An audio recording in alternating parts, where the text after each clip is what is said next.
Hey, Blue Table fans. Today we're taking a look at an Aboleth. This is a monster that was introduced in a Dungeons & Dragons module called Dwellers of the Forbidden City in the early 80s. And it's an aquatic mind-controlling creature, sort of a Cthulhu-esque deal. And they swim around. This guy, he has these mechanical legs to walk around on land. So he's a double threat. The signature thing about an Aboleth is that it has 3 eyes, one on top of each other, which you can see here. Now I'm imagining on this apparatus here that these things, right on the side, those are like breathing capsules or something like that. Because that's where I imagine the gills would be. This guy has 12 tentacles. And it's just, this model is just absolutely so lavish and so good looking. Here's a regular infantry figure for scale. So he's on an 80 millimeter base. And I painted this guy in a lot of subtle colors. I kind of was a bit lazy and just went with purple, but I tried to make it this very fleshy purple, and it has a lot of different layers to achieve that. A little bit of gray in there too. I mix regular, strong, true purple with black gray paint, and you can't really see it, but he has some greenish undertones there.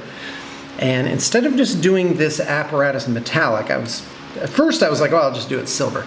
No, I went with this refrigerator blue color, and it has a couple of layers and highlights and washes on it to make it more realistic. And then the brass balls are, they just add a little pop. They don't really overpower it. Let's take a look at the back of these tentacles. Look at all that. It's really cool stuff, guys. And like all the rocks that I do, the flavor profile on here is pretty deep with greens and browns and brickish reds very subtly on there. And it's not just straight up gray, and it's a gray-brown for the muddy area there. And the base is resin printed as well. Let me just turn this on its side. So there you go. So it has hollow spots, so the resin doesn't fill up the gap on the inside.